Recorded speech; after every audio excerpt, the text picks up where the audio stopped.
Imádkozzunk!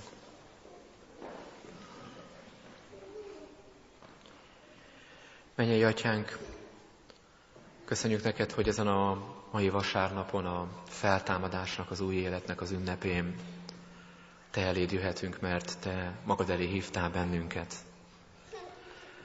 Köszönjük neked mindazt, amit ezen a héten elvégezhettünk, munkánknak a gyümölcsét. Mindent, ami eredményes volt, mindent, ami sikerült. Köszönjük mindazt, amiben bölcsességet adtál, erőt adtál, kitartást adtál. És így hozzuk mindezt te eléd, mint a mi lelki áldozatainkat. Legyen tiéd ezért a dicsőség, a hála.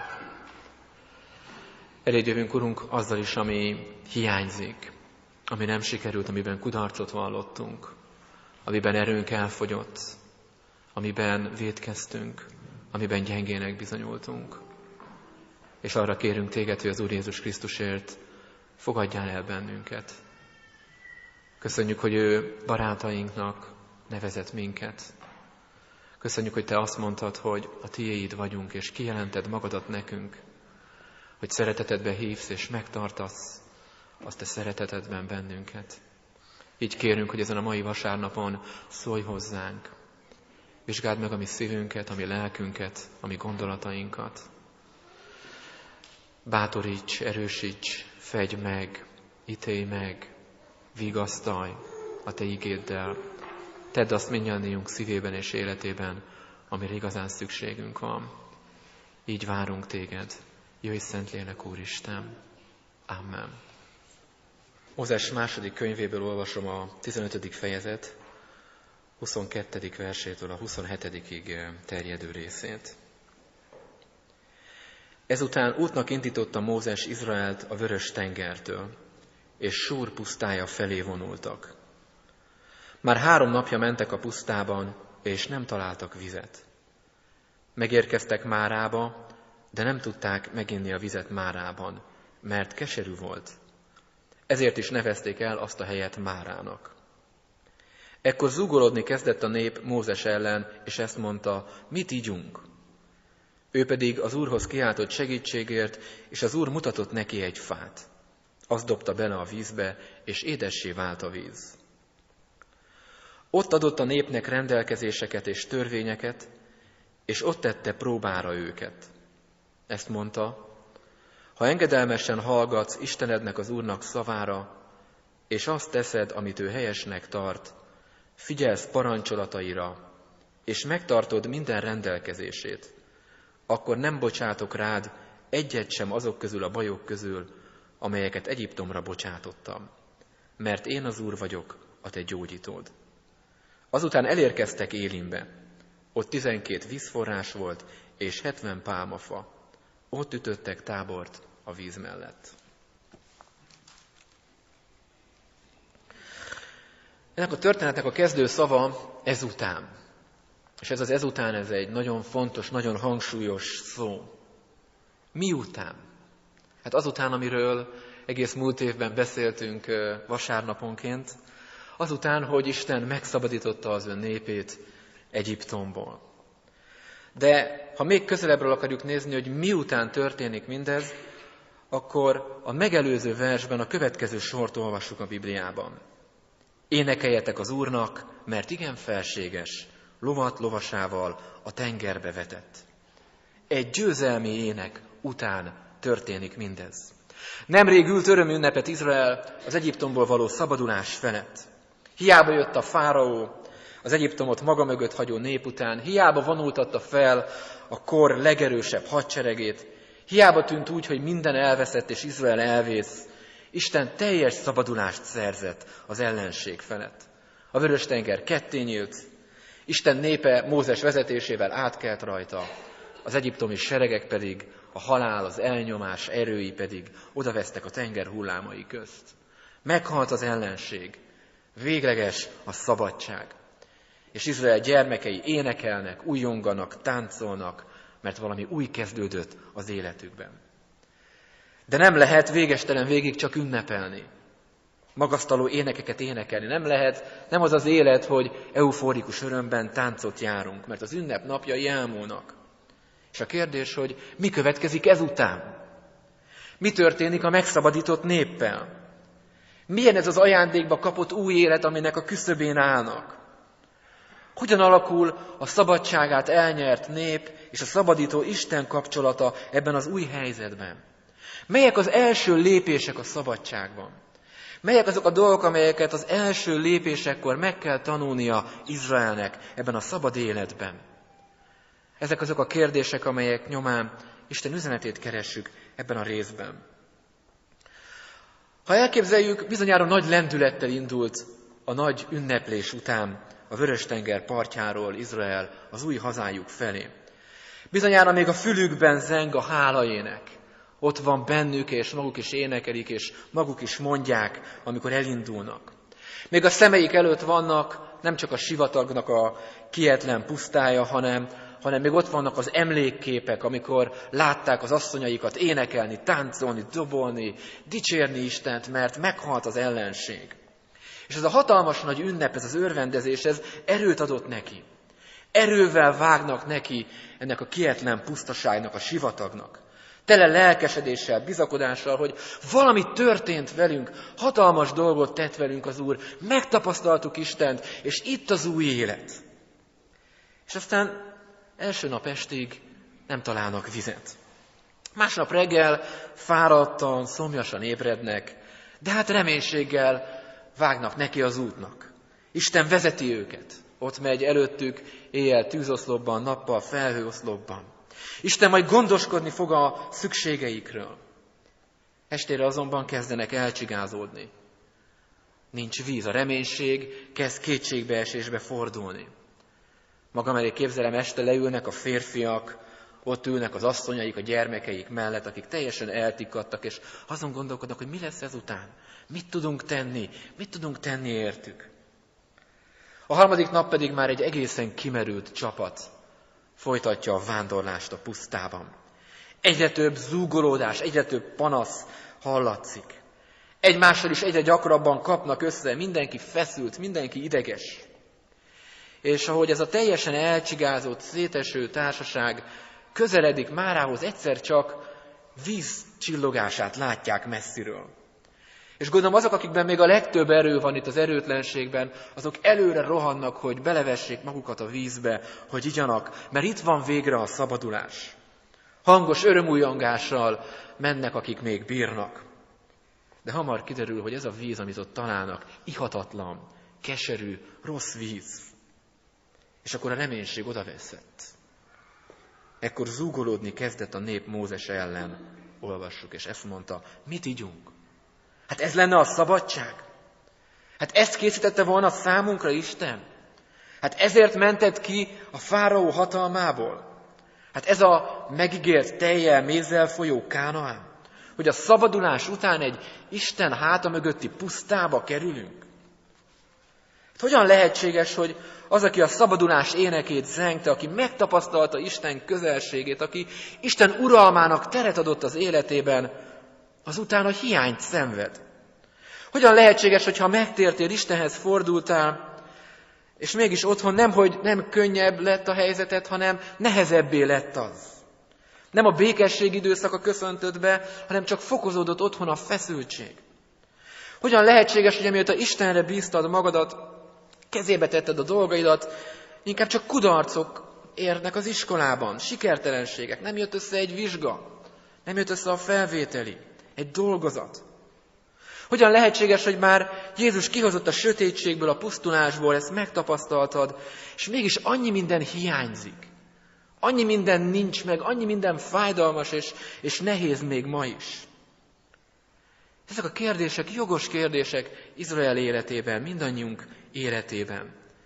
Mert az ember ünnepel.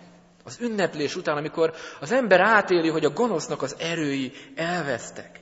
Amikor az ember átéli egy területen, hogy az életét megnyomorító erők, legyen az a bűn, a depresszió, a vigasztalanság, a teljes elszegényedés, a káosz, hogy amikor látja az ember, hogy ezek összeomlanak, és Isten rendet teremt, és újat kezd, akkor úgy véli az ember, hogy most már minden az övé. A gonosz végleg legyőzetett. A nyomorúság végleg megszűnt. És nincs többé hiány. Hát hogyha Isten legyőzte a fáraót, aki az élet-halál ura volt Egyiptomban, akkor mindenki ez a kis víz? Mindenki az, hogy legyen már egy kis víz? Ha Isten uralmat vett a legnagyobb ellenségen, akkor mi az, ami még probléma lehet neki, és amit ő nem tudna elintézni? És ezért az ünneplés után mindig magától értetődőnek vesszük, hogy mostantól minden megadatik. Ha a legnagyobbat legyőzte, akkor miért maradna bármi hiány, ami kisebb, de mégis az életet megkeserítő? A szabadságban, amit Isten szerzett, úgy véljük, hogy semmiben nem lehet már hiány. Minden kerek, minden egész kell, hogy legyen. És akkor kiderül, hogy nincs víz. 3 napja nincs víz, nincs mit inni. Kiderül, hogy nem oldódott meg az a családi konfliktus. Csak azért, mert megtértél, nem lett mindenki kedves hozzád, és az is kiderül, hogy te se lettél mindenkihez kedves, te se lettél hibátlanná. A szabadság első lépései egy nagyon kellemetlen meglepetés között történnek. Hogy Isten nem úgy van jelen ebben az új életben, mint azt az ünneplésben gondoltad. Hogy a hiány, a fájdalom, a kudarc, a nehézségek nem szűntek meg.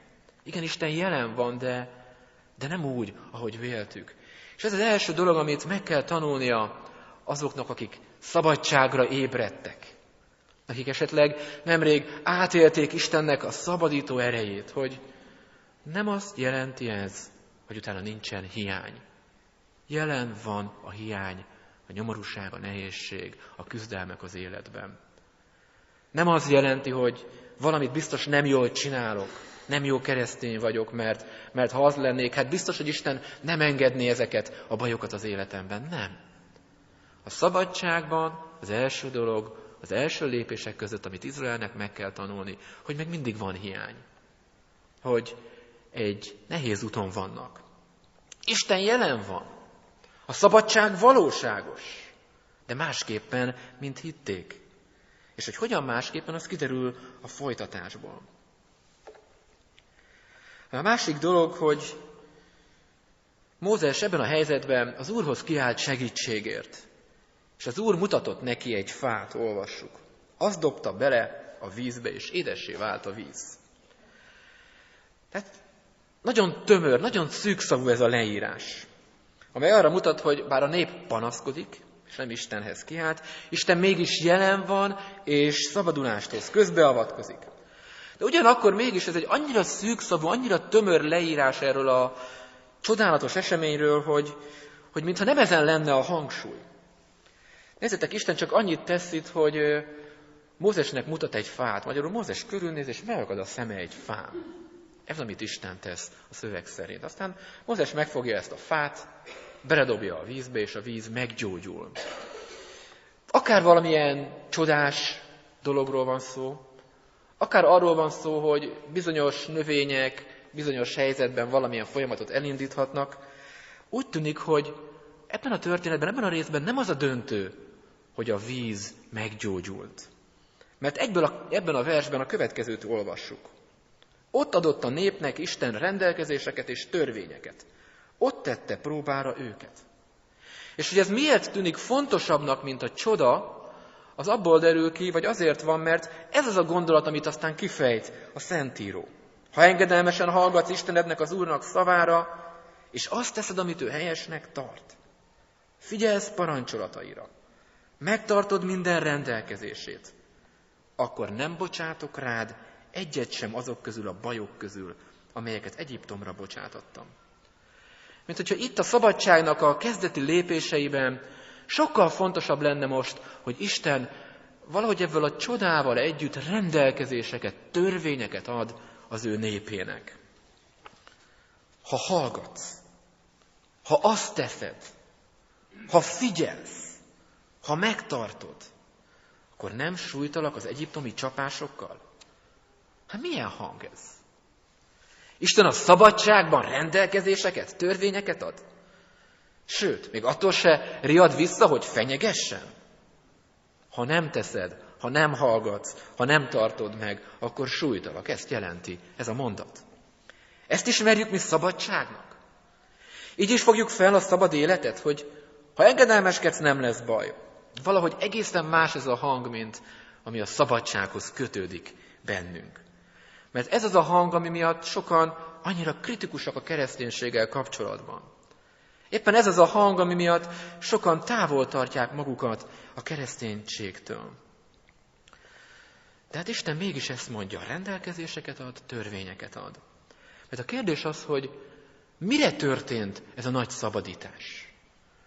Nem az a kérdés itt már, hogy miből szabadított meg Isten, hanem az a kérdés, hogy mire szabadított meg? Mi a célja ennek?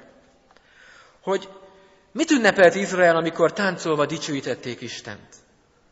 Hogy mi lesz Isten helye ebben az új életben? Hogy ki ez a nép Istenre nézve? Isten elvégezte a dolgát, és most már mindenki megy arra, amerre lát. Szabadság van, testvérek, menjünk, csináljuk, mindenki azt csinál, amit akar. Nem ez a szabadság? És kiderül, hogy nem. Isten saját maga számára szabadította meg a népet. A fáraó, az elnyomás, a halál hatalmát összetörte, de nem azért, hogy aztán mostantól csinálj, amit akarsz. Kihozott a nyomorúságból, a depresszióból, a bűnből, de nem azért, hogy most már aztán szabad az út, élj, ahogy tetszik, hanem azért, hogy akiket ő megszabadított, azok őt szolgálják. És erre nyugodtan mondhatod azt, hogy ez csöbörből vödörbe, nem? Hát az egyik hatalom alól bekerültem a másik hatalomba. Hát Isten kihozott engem a gonosz hatalmából, na de hát az a szabadság, hogy most az ő hatalmába kerültem be. És igen, ez így van. Csöbörből vödörbe. Nem arra szabadított meg Isten, hogy aztán most már menj, amerre látsz, csinálj, amit akarsz, hanem arra szabadított meg, hogy az ő uralma alatt éljél. Egyik uralomból a másikba, egyik fennhatóságból a másik alá. Mert a szabadság nem az, hogy azt csinálok, amit akarok, hanem a szabadság az, hogy az élet urához, a szeretet Istenéhez, ő hozzá tartozom. És ő azért ad rendelkezéseket, azért követel figyelmet, hogy mederben tartsa az életet. És Izraelnek meg kell ezzel birkóznia itt a szabad életedben tett első lépések közepette. Mert szeretnénk mi is egy olyan Istent, aki, ha kell, elérhető, segítsen, vigasztaljon, szeretetével simogasson, de vajon készek vagyunk-e meghallani azt a hangját, amikor azt mondja, hogy ez az Isten engedelmességre hív. Ez az Isten egy megváltozott, megtisztult, megújult életre hív. Ez az Isten az újonnan elnyert szabadságban igenis rendelkezéseket és törvényeket ad. Ha Isten segít, eljutunk a 10 parancsolathoz néhány hónap múlva. Isten irányít. Mi köze, ahogy Eszter is feltette a kérdést a gyerekeknek, alig hagyott nekem valami mondani valót itt. Mi köze engedelmességnek és szeretetnek? Mi köze engedelmességnek és szabadságnak? Jézus szavai adják ezt elénk. Féltek, hogy hogyan beszél Jézus erről. Azt mondja, hogy ahogyan engem szeretett az Atya, úgy szeretlek én is titeket. Maradjatok meg az én szeretetemben. Minden ezzel kezdődik, hogy Jézus szeret bennünket. És Jézus azt mondja, hogy maradjatok meg ebben a szeretetben, amire megszabadítottalak titeket a halálom és a feltámadásom által. Hogyan lehet megmaradni Jézusnak a szeretetében? Hogyan lehet kötődni hozzá azután is, hogy átéltem, hogy valami megváltozott az életemben? Hogyan állunk meg a szabadságban, amit megszerzett, hogy ne visszahújjak a depresszióba, hogy ne visszahújjak a bűnbe, hogy ne visszaessek abba, amiből kihozott. Hogyan állunk meg? Hogyan maradunk meg ebben? És azt mondja Jézus, ha a parancsolataimat megtartjátok, megmaradtok a szeretetemben, ahogy én is megtartottam az én atyám parancsolatait. Megmaradni a szeretetben, a parancsolatok megtartása által. Nem két ellentétes dolog ez? Nem. Az engedelmesség Jézusnak nem fogcsikorgatással történik, hogy nem akarom, de nem tehetek mást. Nem félelemből vagy rossz lelkiismeretből tartjuk meg a parancsolatait, hogy rettegek, hogy mi történik velem, hanem engedelmeskedem. Nem. Hanem azért, mert szeret. És hogyha tudom, hogy szeret, akkor tudom, hogy jót akar. És akkor bízom benne, hogy ő tudja, hogy mi a jó. Hogy a rendelkezései az az új, ami irányt mutat a szabad életben, hogy ne tévedjek el. És ezért azt választom, amit ő kér. Ez a leglényegesebb, ezt jegyezzétek meg, az engedelmesség mindig bizalom kérdése. Mindig arról szól, hogy bízunk-e benne annyira, ismerjük-e annyira az ő szeretetét, hogy rámerjük magunkat bízni, mert ő ezt mondja. Mi erre mennénk, de azt mondjuk, hogy nem, engedelmeskedünk neked, mert bízunk benned. Az engedelmesség mindig bizalom kérdése. És ezért mondja a Szentíró Máránál, hogy ott tette próbára Izraelt Isten. Mert Isten minden ilyen helyzetben megpróbál. Mindig megpróbál, hogy bízunk benne, vagy nem bízunk benne. Az engedelmesség, a rendelkezés, a törvény, mindig próba, hogy amiben kiderül, hiszek benne, nem hiszek benne. Bízom benne, nem bízom benne. Mindig a szív bizalmát, az Isten iránti hűséget próbálja meg, amikor valamire hív. Szereted őt, vagy nem szereted őt?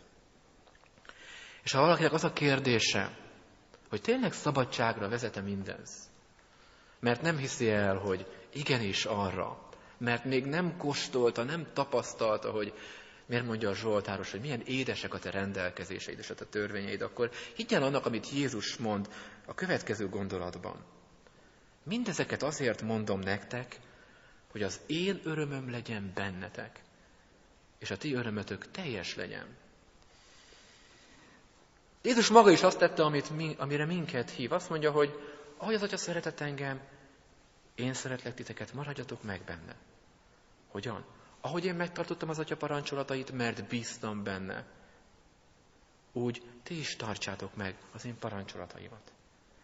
Ami örömöt én találtam az Atyával való kapcsolatban, hogy engedelmeskedtem neki, hogy meghaltam, meg fogok halni, mondja itt, feltámadok, az az én örömöm legyen bennetek.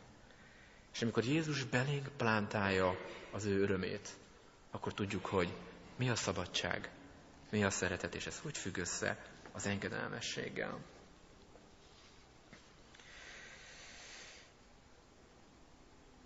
Az öröm tehát nem a hiány nélküliségben van, az öröm nem abban van, hogy mentesek vagyunk a küzdelemtől, a nehézségtől, hanem abban, hogy Jézus beleplántálja a mi szívünket, engedelmességre hív. Végül pedig Isten még valamit hozzátesz mindenhez. Láttuk azt, hogy Isten a rendelkezések betartására szólítja fel a népét, és azt is mondja, hogy akkor nem bocsátom rád azokat a bajokat, csapásokat, amelyeket Egyiptomra bocsátottam, ha mindezeket megtartod. És ez nem fenyegetés. Ez egy nagyon egyszerű és nagyon világos kijelentés. Ha az általam kijelölt mederben élitek az életet, akkor ott biztonság van. Ha abból kiléptek, akkor összetöritek magatokat. Nagyon egyszerű példával. Ha jó esélye van annak, aki nem száguldozik az autóval, hogy biztonságban marad. 100%-os esélye persze nincs, a példa sántit. De aki száguldozik, az meg összetöri magát. Nagyobb esélye van legalábbis arra, hogy összetörje magát. Tehát Isten rendelkezései, törvényei keret, amin belül élet van és szabadság, amin kívül sebek és összetörettetés. És utána Isten, és ez az igazi örömhír, hozzáteszi, hogy mert én az Úr vagyok, a te gyógyítód. De jó, hogy ezt hozzáteszi. Mert Izrael Máránál sebet kap. Panaszkodik, türelmetlen, hitetlen. Nincs víz. Megtörik az Istennel való kapcsolata, fellázad. És ez seb. Pedig nem messze ott van már Élim, ahova hamarosan eljutnak, ahol 12 forrás volt és 70 pálmafa. Gyönyörű sivatagi oázis, vízbőség. Annak jelenkét, hogy Isten nagyon jól tudta, hogy merre vezeti őket, nem feledkezett meg róluk. De a pusztában meg kell tanulniuk elhordozni a hiányt. Fel kell ismerni, hogy még nincs minden kész. Nem bírták kivárni, hogy megérkezzenek oda, ahol 12 forrás van, és 70 pálmafa, ahol bőség van. Isten ellen fordultak, és ezért megsebződtek. És ez nem utoljára történik meg, mert fognak még súlyos sebeket kapni. Megpróbálja őket Isten még számtalanszor. Kudarcot vallanak nem egyszer. Mert hányszor és hányszor történik ez újra és újra. Nem bízunk benne, saját fejünk után megyünk, és összetörünk. És akkor Isten azt mondja, tudom, hogy így lesz. Én az Úr vagyok, a te gyógyítód. Hogy ezt is meg kell tanulni a szabadság első lépései között. Hogy nem csak rendelkezések vannak, hanem kegyelem is van. Gyógyulás is van. Nem bíztál benne, és ezért a megbocsátás helyett még ma is tartod a haragot. A szívedbe zártad a sérelmet. Ott hordozod, mert a bizalom azt jelenteni, hogy megbocsátasz és elengeded. És ott hordozod a sebet magadban. Isten azt mondja, én vagyok a te gyógyítód. Nem bíztál benne a társra nézve. Törvénytelen kapcsolatba sodródtál bele. Mennyi fájdalom és mennyi seb. És akkor Isten azt mondja, igen, nem bíztál. Igen, megszegted az én törvényemet. Én vagyok a te gyógyítód. Nem bíztál benne, és elhatározásaid ellenére nem adtad oda Isten ügyére azt, amit odaszántál, azt a pénzt, amikor eldöntötted, hogy én, igen, odadom az én tizedemet. És most nincsen Isten áldása az anyagiakon, és hogy az egész úgy, ahogy van, rossz. És sorolhatnánk a példákat. Nem bíztunk, nem engedelmeskedtünk, sebeztünk és megsebződtünk. Mindjárt az út elején kudarcot vallottunk. De megtanulhatjuk a szabadság első lépései között az evangéliumot is. Én az Úr vagyok, a te gyógyítód. Mert Jézus Krisztus mérhetetlen áldozata árán minden ilyen törvényátlépésre is elkészítette számodra a bocsánatot, a gyógyulást, a megújulást. Mert nem elítélni jött, hanem életben tartani, a szabadságban megerősíteni, helyreállítani. Ezért így legyünk ma előtte, mindannyian, akik valljuk be, csak az első lépéseket tesszük a szabadságban. Visszaemlékezhetünk a nagy ünneplésekre, amikor átéltük a hatalmát, átengedtük az életünket, betört Isten ereje a mi világunkba. Szívünkbe zárhatjuk, hogy meg kell tanulnunk elhordozni a hiányt. Szívünkbe zárhatjuk, hogy rendelkezéseket ad, hogy megőrizzen minket. És zárjuk a szívünkbe, hogyha azt látjuk most, hogy összekuszáltuk az életünket, mert nem tartottuk be a rendelkezéseit, akkor ő a mi gyógyítónk, aki eljön, hogy megérintsen, hogy megtérésre hívjon, hogy megtisztítson, hogy szent lelkével betöltsön, és hogy újra a helyes mederbe, a szabadság útjára állítson bennünket. Isten szent lelke adja meg nekünk, hogy válaszoljunk az ő szavára. Őszintén és szívvel a következő énekkel.